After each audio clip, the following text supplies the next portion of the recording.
requires, mandates that all food be irradiated unless it's eaten locally and raw. All food, including organic food, of course. So is it organic afterwards? Well, of course, the organic standards are incredibly low. The organic standards allow a farmer to use veterinary drugs, including growth hormones, antibiotics, etc., on animals, and then at his whim reclassify them as organic. But farmers are our friends, and they would never do that, right? Right. Codex sets limits for the dangerous industrial chemicals that you can have in your food. And the limits are incredibly high. Go to Codex Alimentarius, do a Google search, and look, there are drop-down menus at the top of the official Codex page. Look at the toxins and the veterinary chemicals and the levels that are set. They are terrifying to me. Terrifying.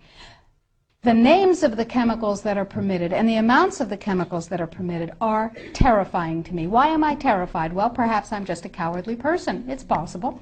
Think about this.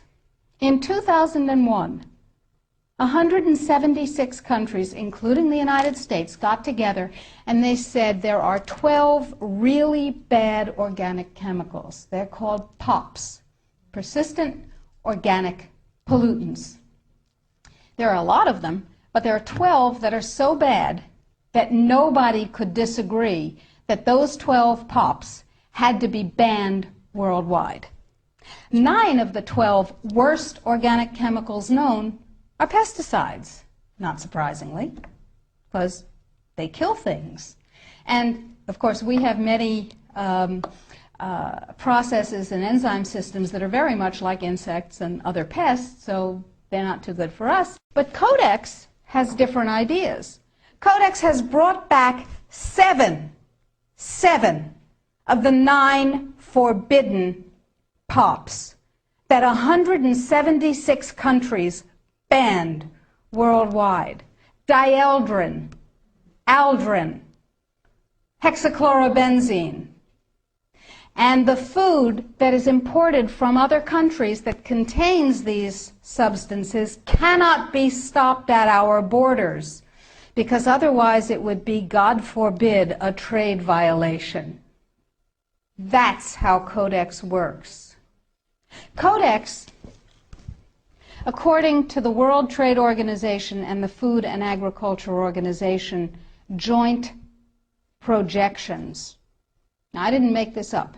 Please, if you unfastened your intellectual seatbelts, put them back on again. If you do the numbers in the WHO-FAO projections, the epidemiological projections, they estimate, not I, because what do I know? They estimate, they're the experts, that just the vitamin and mineral guideline alone, when it goes into global implementation on December 31st, 2009, will result in a minimum of 3 billion, that's B, bad, big, billion deaths, 1 billion through simple starvation. Those folks who die are not particularly economically successful from the point of view of the corporations. When you're starving to death, how much good can you do when the issue is how much can you buy? Not a lot. Forget them. But the next 2 billion, they will die from the preventable diseases of undernutrition. Cancer, the single most profitable condition ever known to humankind. Cardiovascular disease, a good second. Diabetes, pretty good producer. And a whole host of other preventable diseases. Who will die? Who knows? Who will live? Probably those people who are wealthy enough and powerful enough to have their own pushers of clean food and nutrients. That's who will live. You and I?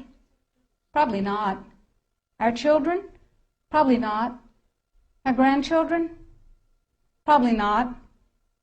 So we're talking about food regulations that are in fact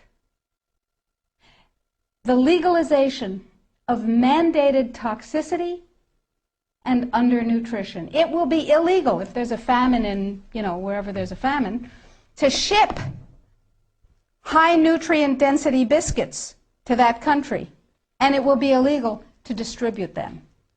That's what we're talking about. Codex is big and it's bad, but it's not invulnerable. So the point is that we have to protect ourselves, and I believe that we have to regain global leadership, which we have lost, surrendered, squandered, sold.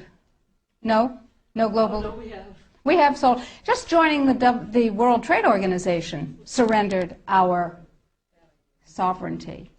However, parenthetically, I have a team of constitutional lawyers looking at the following question: are we members of the WTO? Because if you remember from high school civics, the way you get a treaty to be a real treaty is to have it ratified by a 2/3 majority of the Senate. And the way we got into the WTO was they passed a law allowing Bill Clinton to fast-track us into the WTO. That's not a treaty. We're not in the WTO. All right. Now, that's a piece of the battle. Tell George. We will tell George, but I don't think he's going to be relevant by the time we tell him.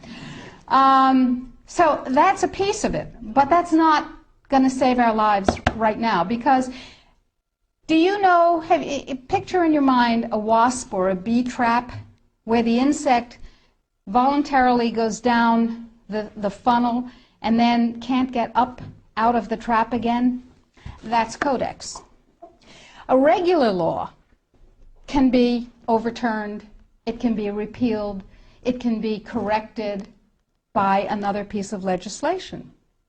But once we become Codex compliant in any area, as long as we're members of the WTO, it can never be repealed, because we have lost the sovereignty to become un-Codex compliant as long as we're in the WTO. So it's like going down that funnel and not being able to get up out of it. So it's very important that we make sure that we do not become Codex compliant